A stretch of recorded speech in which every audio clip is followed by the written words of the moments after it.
Matthew and chapter 8, verses 28 to 34. When Jesus came to the other side, to the country of the Gadarenes, 2 demoniacs coming out of the tombs met him. They were so fierce that no one could pass that way. Suddenly they shouted, "What have you to do with us, Son of God? Have you come here to torment us before the time?" Now, a large herd of swine was feeding at some distance from them. The demons begged him, "If you cast us out, send us into the herd of swine." And he said to them, "Go." So they came out and entered the swine, and suddenly the whole herd rushed down the steep bank into the lake and perished in the water. The swineherds ran off, and on going into the town, they told the whole story about what had happened to the demoniacs. Then the whole town came out to meet Jesus, and when they saw him, they begged him to leave their neighborhood. Now, it's a difficult story for some of us to get our heads around, isn't it? It might seem from a very different time and a different kind of setting, and some things that maybe we're not quite sure about. Demon-possessed people might not be something that we either feel we've encountered or that we want to encounter. Demons doing deals with the Son of God. Demonic spirits being relocated into herds of pigs, into a herd of pig. It's not something we encounter all the time. It might feel a bit baffling, it might feel a bit alien to us.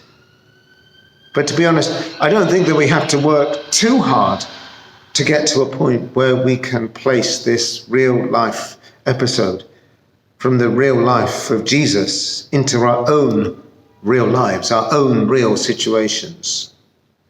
Because what do we see here? Jesus, the great liberator, setting people free. Isn't that something that we see, that we hope for all of the time? Isn't that something we might have experienced ourselves? Isn't that something that we see around us with people who are trapped in mental illness, or maybe that's our situation? Jesus setting people free from discrimination and exclusion and poverty. Jesus ministering to people whose lives are in chaos. Antisocial behavior affecting others, just like these people. They were so fierce, it tells us, that no one could pass that way. It had become a no-go area. Perhaps we can picture people in our own community, people in our country, as opposed to the Gadarene country, people the world over, where they maybe fit with what is going on here. Could be the people drinking and socializing loudly in the bus shelters and the benches of Erdington, maybe outside here on the steps right now outside church, and in the shared houses in our neighborhoods. Could be that we can picture the handful of people that, like the people that I know and love, who have tried again and again to get settled in a house and to get their lives together, but things just break down again and again. Things break down, or they don't turn up because that seems to be how life is for them. Or it could be friends I have who are stuck in a cycle or sometimes a deepening spiral of mental ill health.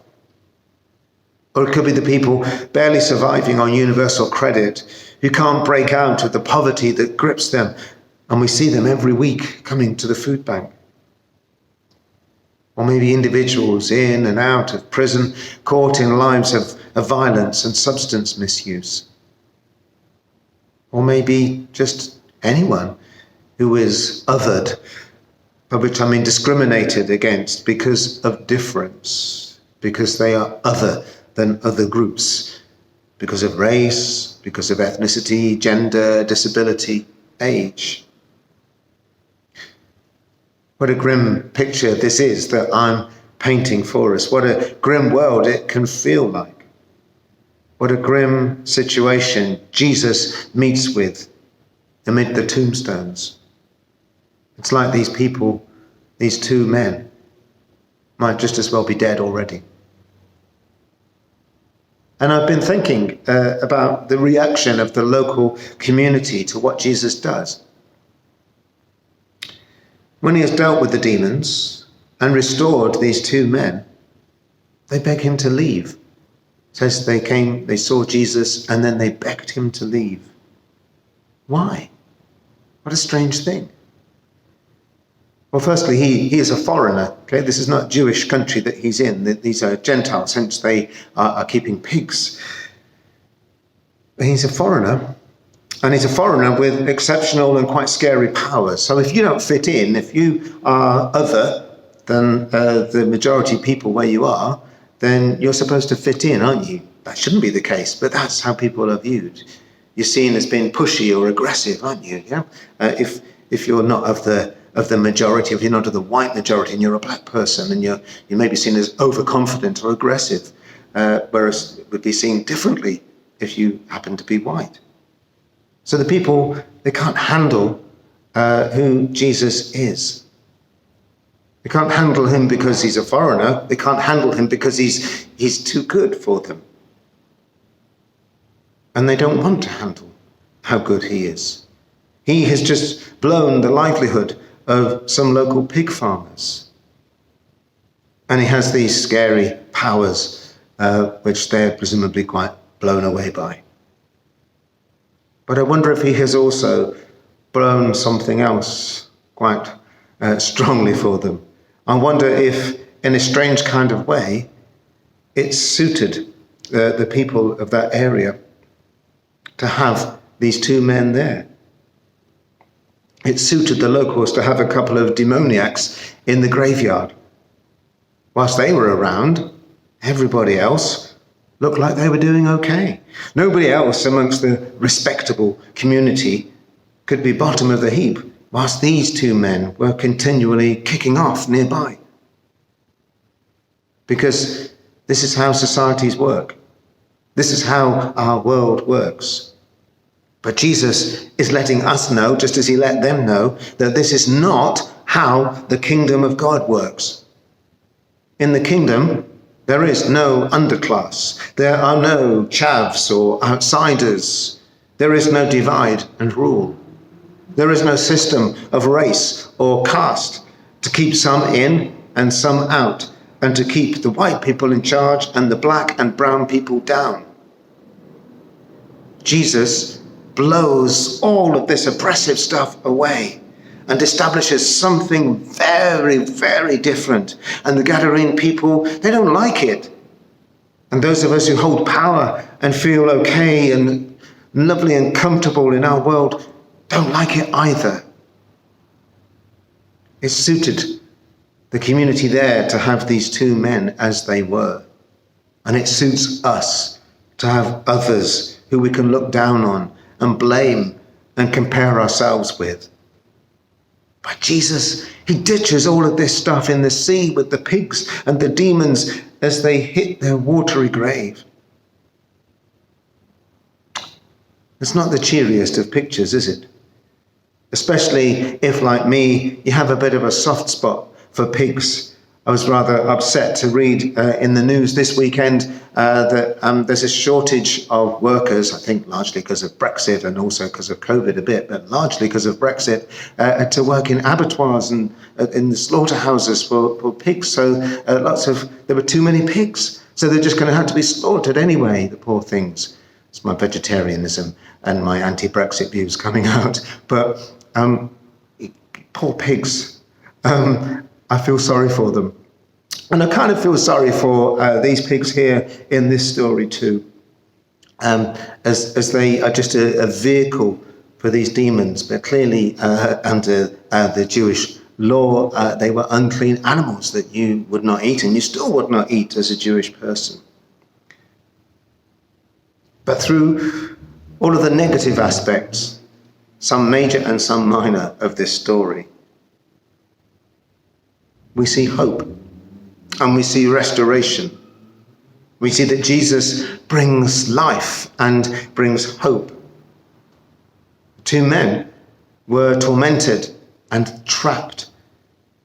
Their lives might as well have been over, hence they were living in amidst the tombstones. But they are restored and transformed because of the amazing power of Jesus. And there are stories like that all around us. There are stories like that that I encounter of people whose lives seem like they are over. And through the love of Jesus, through the power of God, working through us and simply working in them, that their lives are changed and transformed. There's one man who springs to mind at the moment for me, who's doing okay at the moment, but in the past he spent quite some time sleeping in a tent down the side of the church. He spent some time sleeping on the step outside the church. He was drinking and drinking and drinking way too much. To be honest, he was kind of grieving for somebody, a friend of his, who passed away actually just after he'd been sleeping outside our church. And this man, he didn't want anything to do with his family, and he was angry about things. And now I see that things have changed for him.